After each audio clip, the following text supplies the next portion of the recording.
It seems to me that I have always known this, and that I came into this world knowing that you become what you think about, whether you want it or not. I was really very blessed. I lived in an orphanage until I was 10, in a series of foster homes, with my older brother, but he was sick quite a bit. He was very anemic, and I used to have to help him as a young boy. He was 16 months older than I was, and this was when I was 4, 5, 6, and 7, and so on. And I can remember I lived out in Mount Clemens, Michigan, at 231 Town Hall Road with a lady. Her name was Mrs. Scarf, and she had a lot of children would come and go from there. And I was in a foster home because the circumstances at that time were such that my father had walked out on his family, and I was born in the Depression, and there was no welfare and things like that in those days. So it was like people just helped each other out. And my mother was working as a candy girl in Detroit, on the east side of Detroit, earning $17 a week, and she just didn't have the money and wasn't able to provide for her children. So we lived out at this one particular place, and I can remember whenever a new child would come to the house, they would always say, "Go find Wayne." And I would be out in the back. They had orchards there, and this was no hardship. This was no difficult thing for me. This was a great blessing, I think, in my life. Those earliest days. And I can remember a girl named Martha came, and they were dropping her off for basically the same reasons that we were dropped off there. And they said, "Go find Wayne." And I came and I started talking to Martha, and she was crying, and she was all upset, and she was sad, and I was trying to convince her that she didn't have to be sad, that this was, and I remember saying to her, "This is a great place. There's no parents here. You can do pretty much anything that you want. I mean, you've got a lot of freedom, and we're going to have a great time." And I can remember being in school, at the public school. It was a numbered school. They didn't even name them in that day. It was PS number 127, and I remember the teachers, one time we were out on the playground and all the kids were all upset, and I said, "What's wrong?" And they said, "Well, the teacher said this is the worst class that she ever had," and she was so all upset, and she was angry, and she was hurt, and I said, "Well, why would you allow her opinions to have anything to, if this is her hardest day, then her life is just easy, and I can remember talking to other people about all you have to do is change the way you think. And it goes from being a miserable experience or a tough experience or a hard experience to one that you can do anything that you want with. And when my mother got our family all back together again when I was nine, almost 10 years old. And I can remember her telling me what it was like when I was just a baby, when I was just like an infant, that I was the one child that could make everybody else laugh. At times when everybody else would. She said we were waiting for a bus one time when we were just real babies before I went into the orphanage, and she said a car came by, and it was in Detroit, and there was all this slush, and we all went flying down. Everybody had dirt on them and dirty snow, and we were laying in the ground, and everybody was crying. And she said you were and upset and mad because our clothes were wet and so on. And she said you just stood up and said, "This is great, isn't this wonderful? Look, we don't have to do this, and we don't, just turning it into something positive." It's like, so the ability to be able to do that was something, I can't remember a time in my life when I didn't know that if I really went to work on how I thought, that things just didn't have to be bad. I was the richest kid in the orphanage. I've talked about that many times in my lectures, that a snowstorm was a time we had 2 snow shovels at the home, and one of them had the edges all curled up from hitting the curbs, and you couldn't make any money with that one. So the other one, when it would snow, I would go downstairs and I would take the good snow shovel and I would put it under my bed, and I'd sleep with it right with me in the bed so that nobody else would get it. And I would get up before everybody else got up, and I would go out and I would just shovel everybody else's snow, shovel the walk. And then later on, and I'd just go knock on the door and just tell them that I shoveled their walk, and they'd say, some would say thank you, and some would give me a dime, which doesn't sound like much, but that's about $3,000 in today's money. And when I found out that soda pop bottles, for example, were worth 2 cents each, that if you took them back, you could get 2 cents back, that was just like one of the great awarenesses and awakenings of my life, because I would follow people around who were drinking a Coca-Cola and say, you almost done with that? They said, well, no, I'm not. Well, just whenever you're ready. I just followed them and said, we'll walk until, and I had we had a coal bin where we lived because it was coal furnaces, and we filled that coal bin with soda pop bottles, and I would take it back. It was just always easy to change, and all the other kids would be not having any money and complaining about not being able to have abundance or be able to have some level of being able to buy themselves like just a little donut or a Pepsi Cola or something. They couldn't figure it out, and it always seemed so easy to me that all you had to do was just look around and see the opportunities in anything, and it had nothing to do with whether there are opportunities there. There always are opportunities. You know, I'm 67 years old.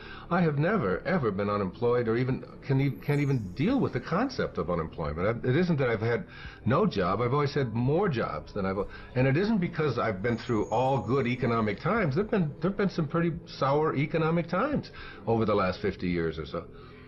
I just have never known how to think any other way than if you change the way you think about things, you can create whatever it is you want for yourself in your life. It's just a simple knowing. I mean, I've made a living talking about it. I've written lots of books about it and so on, but I have always lived it and practiced it, and I still do today. It was Thomas Troward. I don't know. He did some lectures on mental science way back in the 1907, 1908. He was from Scotland. And one of the things that he said is that the law of flotation was not discovered by the contemplation of the sinking of things. So that, you know, like before the 15th and 16th centuries, all of the ships were made out of wood. Not because iron wasn't available and steel wasn't available, but because there was a belief that wood floated. So therefore you had to make ships out of things that floated. That's literally how and then someone came along and said that it has absolutely nothing to do with what things are made out of. It has to do with the amount of water that is being dispersed. That's what determines whether something will float or not. And I think about that all the time, because it's in the contemplation of what you desire that you create what it is that you want to have for yourself. It's in your willingness to contemplate it, and nothing more, according to Troward and mental science. So that I think about the Wright brothers, you know, 100 or so years ago. You know, it's like, and I said the law of flying was not discovered by the contemplation of the staying on the ground of things. So that these were two people, like for me, to figure out how to get an airplane to fly, and my limited knowledge of all of that, I would probably have contemplated the staying on the ground of things. You know, like this is what happened. But there's somebody came along and contemplated the idea that if you get enough speed going and you have the right design and you get pressure underneath something like this, and you get that this thing is going to lift off the other. Somebody had to contemplate that idea. And everybody who contemplated that it wasn't possible, that it couldn't work, was a part of why flying didn't take place, because there was no new law discovered in the early part of the 20th century, any more than electricity was discovered by, you know, Thomas Edison or anyone like that. I mean, the ability to have electricity has always been there. Somebody has to contemplate. So it's like in your own personal life, your willingness to contemplate yourself as a person who is capable of attracting into your life what you want, having the kind of relationships that you want, being able to have abundance where you know, scarcity always exists. All you have to do is begin the process by being willing to contemplate the presence of that in your life. And I've always been a person that I can remember throughout my life as someone who could contemplate myself being able to do things that most people couldn't. And I can give you a good example. When my mother got us all back together, and we were living in Detroit, on the east side of Detroit, and we got a new television set. It was a black and white. It was a screen about this big. It was an Admiral, and we had it in our home, and it was like, oh my God, black and white television. You know, you remember Uncle Milty and all and so on. And there was a guy that was on TV. His name was Steve Allen, and he was on The Tonight Show. And I was 11, 12, 13 years old. I was born in 1940, so I was 51 or 52. And I used to stay up every night and watch The Tonight Show. even though I had to go to school the next day, there was just something about that show, and you know, all of the characters and smock and all the things that Steve Allen would do on it. And I would come down when I would be talking the next day, and I would be telling my mother and my two brothers that when I do the Tonight Show, this is what I would say. I wouldn't have said what Louis and I say, the way reacted, how he reacted. That I would have said this, and I used to do this, and my brothers and my mother would say, "That's just Wayne. He's just nutty. He thinks he's on the Tonight Show. He thinks he's going to do the Tonight Show." And I would go up into my room at you know, on this little tiny house that we lived in, you know, a little 2-bedroom house that 5 of us lived in because my mother remarried, and I would see myself doing the Tonight Show. I would just practice it, and Steve Allen became someone that I was really enamored of. Well, you know, fast forward, I don't know, 30 years or whatever, and I've written a book, Your Erroneous Zones, and the Tonight Show calls, and they ask me if I would like to come on and do it. So I do my first stint on the Tonight Show. I did the show like 37 times over a period of 3 or 4 years with all these different hosts, but Johnny Carson was on, and the first guest on the very first show when I did the show was Steve Allen. And it was like something clicked in me that I had contemplated that as a child. I had always had a knowing, and I can remember sitting there talking to Johnny about this thing that, you know, and Steve Allen was sitting there right next to me, and we were talking about that kind of thing. So that by putting my attention on something, it wasn't some deliberate thing that I was doing, you know, when I was 11 or 12 years old that was designating that I was going to be a person who was going to be appearing on talk shows 30 years from now. It was just an awareness to, a willingness to contemplate myself in that kind of a place. And I think the power of contemplation is the thing that most people haven't harnessed yet. And when we do, when you harness it in your life, there's absolutely no limit to what you can attract into your life. If you absolutely stay focused on what it is that you know you're going to manifest and attract, you're not going to do it in your time. You know, Jackson Browne sings a song that says, "And creation reveals its secrets by and by." I mean, you can't push the river. You can't, it's all done in divine time, but it will show. It will show. It will manifest. It will attract itself. And I'm never surprised any longer about anything that I put my thoughts on that I can attract it into my life. I just absolutely know that law of attraction, and that it absolutely works. And I have absolutely no doubt about it. And I feel as if, like, before I even came into this world, when I was in the world of spirit, that I had a conversation with God. And it was God saying to me, like, what would you like to do in this lifetime? And I said, well, I'd really like to spend a lifetime teaching self-reliance, because that's truly all I've ever done since the time I was just a little boy, through all my life. I mean, I could just go through all of the things that I've done. It's been always about teaching self-reliance. And God said, it's like, you're sure you want to spend a whole lifetime teaching self-reliance? I said, yeah, that's what I want to do. And he said, well, we better get your little ass into an orphanage then. If you are what you think about, then you have to start getting real careful about what you think about. Now, you have to start this with being cautious about every conversation that you have with your friends, with your relatives, with your mother, with your husband, with your children, that focuses on what's missing in your life. Because if you want to attract something into your life, something good, something grand, something godlike, something prosperous, something of well-being, you know, health, whatever it might be, if you want to attract that into your life, but you're talking about what's missing and thinking about what's missing, and you understand that what you think about is what expands, you will continue to expand more of what's missing, and you'll continue to attract what's missing in your life. I never talk about what's missing in my life. I only put my attention on what I intend to create. And I have shifted it. And I learned this lesson a long time ago, but the place that it probably expresses it better than any is Esther and Jerry Hicks' book, Ask and It Is Given. The Teachings of Abraham, it's called Learning to Manifest Your Desires, have more than anything, I think they're the greatest, among the really greatest teachings on the planet today. And I know Esther and Jerry, I know them well, I've been with them on many occasions. It's about practicing this idea of not putting your thoughts on what is missing and shifting it to It's on its way. It's on its way.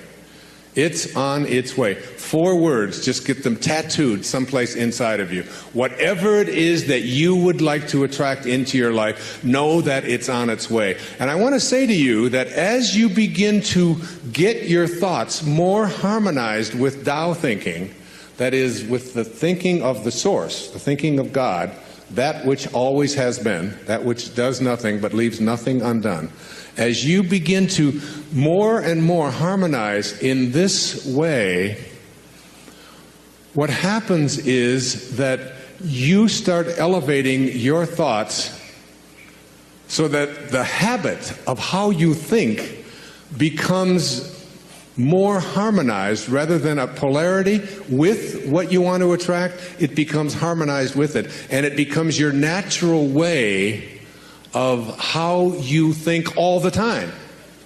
And you start then beginning to teach your children the same way of thinking. So you just catch them when they start saying things like, oh, with my luck it won't work out. Why have any of us ever learned to say, with my luck, and having it mean things aren't going to work out? Why wouldn't you say, and just have it as your habit, with my luck, it'll probably show up faster than it normally does? Why not have that kind of a way? Because here's what happens. As you begin to shift the way that you think and have an anticipation that this thing is going to work out for you, you can only act upon your thoughts.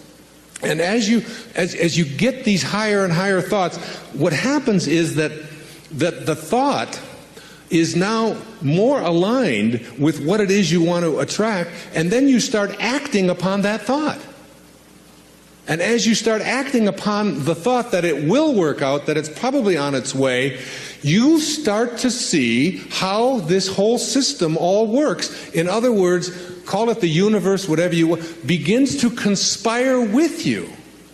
It begins to act almost where you suddenly become a collaborator with fate. And instead of fate being something that just might or might not happen to you, you're in collaboration with what it is that you want to attract. I mean, ask any physician, there's physicians here today, ask them about something called the will to live. Ask them about somebody who's going in for a corneal transplant and thinks that I'm going to see when this thing is done, rather than someone who thinks it probably won't work out. And which one would they rather work with? What is this thing called the will to live? What is this thing, this inner kind of thing that says, I refuse to allow myself to think? I say to my mother, who's 90 years old, almost 91 years old. I was with her for the last 5 days, every day, all morning long with her. And she's been going through some difficulties and so on. Most of you saw her on the PBS show, if you saw The Inspiration. She has always said to me how she was going to die. She said it to me when she was 60. What her death was going to look like, when she was going to die in her sleep, and it was going to be, it was going to be a peaceful thing, and she was going to do it when she was ready. When she was ready, she would leave, and she would know when it was time. And she says, and don't think it's time. I said, well, you got a hangnail there. Maybe we should just move on with it. And she said, no, I'll tell you when I'm ready. But she has always said, I will never allow Alzheimer's into my life. She's always said that is not something. She'll say things like, well, I can't remember this name quite as well as I did before, but that concept of all, it's just not anything that I've ever allowed myself to think is a possibility. And I said to her, well, what if you're wrong? She'll say, well, who'll know the difference? And they've done research on this, in studies on gerontology, where what does your life look like from 60 plus? Versus what does your life look like from 60 down into your 20s? That people who live a dynamic life into their 60s, 70s, 80s, and 90s, people who feel strong, who don't feel that getting older means that I have to in any way decline any place, physically or mentally. Getting older has nothing to do with the concept of declining. That when people are in their 20s and 30s and 40s and 50s, and this is their perception of what their life is going to be like when they're in their 60s, that those people have a much greater chance of not attracting the kinds of diseases that are so much age-related as do people who think of old as infirm and declining throughout their 20s, 30s, 40s, and 50s. That you change the way you believe about that and you say declining is not a possibility. I don't think about what's missing. You don't put your attention on what's missing. You don't tell other people about what's missing. And you don't tell other people about what you can't do and what isn't working and how terrible the world is. And the Tao teaches so much of it was written for leaders, people in positions of power. But I've translated all of that into your own level of leadership. And the great leaders are the ones who eschew violence. You have got to get yourself to a place where you don't allow yourself to have violent thoughts come into your consciousness. That means you got to watch the movies you're watching. That means the games that your children are playing, video games, have got to be monitored and removed when they have violence built into them. It means that you don't watch the news and you don't read the stories endlessly reaffirming what a terrible place this world is. It is not a terrible place. It's a perfect place. It's a beautiful place. There are just some leaders who are connected to Tao and others who are not. And we can create the kind of world that we want to create when enough of us begin to say, not part of my consciousness. Nope, I don't buy gossip. No, I don't buy violence. No, I don't have anything to do with that. And you just turn the channel, you turn it off. I pick up a Time magazine when I get on a flight and I go through and I say, I won't read the stories that involve killing. I won't read this. I don't need to hear any more about any more people blowing themselves up. I don't need to continue to have that as a part of my consciousness because I want to be someone who radiates out God-realized thinking. That's what I want to do. And I can't do that if I'm constantly being imbued with that. So I just go through the pages, page. And usually I say, oh, just threw away another $4.95. There's nothing in it to read. Every once in a while, good story about maybe Tiger Woods or something, but by and large, there's not much in there. And you don't have to fill yourself with that kind of energy. So you don't put your thoughts on what's missing. You don't put your thoughts on what always has been. You don't put your thoughts on what others want for you, unless you want more of what others want for you to continue to show up into your life. So that if you're having conflicts with anybody that's out there, you don't have to put your attention on any thought that is out of harmony with the relationship that you would like to have. It doesn't have to be. You can have a love story replace a hate story by just changing your thoughts in any moment of your life. As you'll see, some of you will see it this afternoon, as Katie works with some of you and does the work and teaches you to ask yourself these questions about how can you be sure? How can you be sure that that thought is true? Why not have a love relationship with your ex-husband or your ex-wife? Why not have a love relationship with your in-laws? Why not? Why not have it with everyone on the planet? Why not? Indeed, why not? Every moment of your life, this choice is yours. You can either be a host to God or a hostage to your ego. It's your call. God bless you, and thank you for your attention. Namaste. Thank you. You can't solve a problem with the same mind that created it. Any problem can be resolved with a spiritual solution. One of the most intriguing passages in A Course in Miracles suggests that you don't have a problem, you only think you do. The opening lines of the Torah as well, in Genesis in the Bible state, God created heaven and earth, and later, and all that God created was good. If you interpret these words literally, it's quite clear that problems are impossible. If God created everything, and all that God created was good, then bad doesn't exist. But, you say, disease, disharmony, despair, and so on appear to exist and run rampant in our world. When we feel separated from our sacred center, it's easy to believe so strongly in the separation that we explain any unpleasantness as a problem. In the world of spirit or God, problems simply don't exist and aren't real. When your spiritual connection is weak, you move away from the world of spirit, and problems come from your belief in separation. Your mind creates the illusion of separateness, and your body, influenced by your ego thoughts, takes on disease. Our societies are the creation of our collective thoughts. They take on the same separation sickness, and then we have what we call social problems. All of the so-called problems, however, represent a spiritual deficit that can be remedied with spiritual solutions. Think of it this way. If you change your mind, you'll solve the problem. I've written an entire book on this subject called There's a Spiritual Solution to Every Problem. How to go about changing your mind. Can you accept the idea that it's your belief in your separation from God that creates the attitude that you label a problem? Can you explore this idea that what you're calling problems are all simply illusions or mistakes of your intellect? If God is everywhere, there's no place that God is not. Therefore, you have God with you at all times. You may believe otherwise. It is this belief system that creates your so-called problems. If you can bring truth to the presence of these illusions, they will dissolve. Just as you know that 3 plus 3 equals 6 is true and that 3 plus 3 equals 10 is untrue, by bringing truth to the presence of this arithmetic error, it simply dissolves. So too will all of your beliefs that create problems in your mind dissolve when you bring the higher energy of truth to them. St. Francis of Assisi in his famous prayer beseeches us to change our mind to this thought, where there is hatred, let me sow love. Light always dissolves darkness. Love always nullifies hate. Spirit always cancels problems. Problems exist as beliefs of your ego mind, which is unable to conceptualize an awareness of your spiritual mind, just as dark has no concept of light.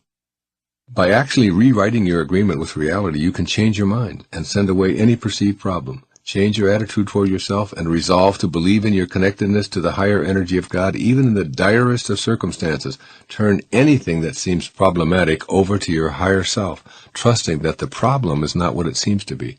Rewrite your agreement about who you are and what you're capable of achieving. Your new agreement with reality. Your thoughts are the source of virtually everything in your life. Every relationship that you're in is something that you carry around with you. If your relationship is lousy, it's because you think of it that way. The person you're in a relationship with isn't with you in this moment, or when you're at work, or when you're in the bathroom, but your thoughts about that person are always with you. The only way you can experience another person is in your thoughts. You can't get behind their eyeballs and be them. You can only process them with your thoughts. If you look for what's wrong about them and store that negative image in your mind, then that's where your relationship exists. If you change your thoughts to what you love rather than do what you label as wrong, you've just changed your entire relationship. It went from lousy to great by your changing your mind. Try to always remember that you carry every relationship around with you in your head. Robert Frost reminds us, you love the things you love for what they are. When you forget this and process other people on the basis of what you think they should be, or what they used to be, or how they compare to what you are, then you've sent love away, and in your mind, the relationship is soured. You experience everything and everyone in your thoughts. Change your thoughts, and you change what you carry around in your head as problems. The world is just the way it is. The economy is just as it should be. The people who are behaving badly in the world are doing what they're supposed to be doing. You can process it in any way that you choose. If you're filled with anger about all of those problems, you are one more person who contributes to the pollution of anger. Your desire to do something about the lowest energies will motivate you to be more loving, more feeling, and more peaceful. And in so doing, you may influence those who are the farthest removed from God to return to their source. This new agreement with yourself to always stay connected to Spirit, even when it seems to be the most difficult thing to do, will allow whatever degree of perfect harmony that your body was designed for to proliferate. Turn diseases over to God and treat your body to regular exercise, healthy food, large amounts of pure water, and plenty of rest to allow it to function as a container for Spirit to flow through. Your new agreement with reality, in which you blended your physical self and your personality with your spiritual God-connected self, will begin to radiate a higher energy of love and light. Wherever you go, others will experience the glow of your God consciousness, and disharmony and disorder and all manner of problems simply will not flourish in your presence. Become, quote, an instrument of thy peace, unquote, as St. Francis desires in the first line of his famous prayer. Move up the ladder of human awareness from the lowest to the highest. Become a mystical being by simply changing your mind from one that created and experienced problems to one that resolves them. Love and God, love and divine essence are exactly the same, and they are conditional. You have to have the same love for God or for this divine essence that it has always had for you. Through the worst of your days, through the lowest points in your life, this love has always been there. It's available to you. You could take it at any time. You're never turned away. And it's a supply that's inexhaustible. You can't exhaust it. You can't make it go away. It is there. So, there is a power in unconditional love that is very difficult for most of us to grasp. I don't know if you've ever been around a being who lives and experiences unconditional love. But when you are, you discover that the energy that they radiate is infectious. Like being in a room with Mother Teresa. Just being in her presence. They said of Jesus, they said of Buddha, that when they would go into a village, just their presence in the village, nothing more, just their presence in the village would change the consciousness of those around them. From the perspective of having this divinity within you, which is a love for what is going to manifest, what happens when you start picturing your world this way is that your life starts to change. What changes is you feel more peaceful. Love and peace, unconditional love and peace, really go hand in hand. And when you get this quality, and what I suggest to you here is that in order to practice this, to understand that you sleep better, you eat better, you automatically begin to take better care of your body. Toxins are no longer that important to you. Exercise becomes something that you just absolutely do because you're treating your body with unconditional love. And it demands that, it encourages that, it wants that. It doesn't want to be dreary, it doesn't want to be overweight, it doesn't want to be drugged up, it doesn't want to be lethargic. It wants to be flowing. Because the universal energy that makes the whole thing work flows. It doesn't stop. That energy isn't stopping. It's not stagnant. It's a flowing. When you start doing these things and these changes start taking place, what happens is also the prosperity that you thought you couldn't have also begins to flow. You've stopped all blockages. And while this just sounds like, oh yeah, but I don't have to do anything, you will do something. You will act upon this unconditional love. It's like go on a program for 3 days. Make a 3-day program in which you are going to communicate with your spouse, your lover, one of your children, a friend, a co-worker, a boss, someone that you are close to. And every thought that you are going to have directed at that person is going to be one of unconditional love. No matter how crappy they may act, no matter how much complaining they may do, no matter how much you find them to be irritating or whatever, you are going to respond with unconditional love. Not gushy, oh, isn't that great, you're throwing up on me again. Not that at all. But just the thought, the absence of judgment, the absence of anger, the absence of the ego demand that says, you know, you should really be like I am. You're wrong and I'm right. You just let go of that. Try it for 3 days. A 3-day program of unconditional love. And watch what happens to your energy level. And watch what happens to the things that you want to manifest in your life. And begin to notice how you're sleeping and what the content of your dreams are. And notice how other people begin to treat you. You see, unconditional love is joy and it's also power. There's an enormous power, but it's not the power that is an investment in having power over others. It's a power of being able to tune in finally to the thing that makes the whole universe work. What do you think keeps this whole planet from falling off into an abyss?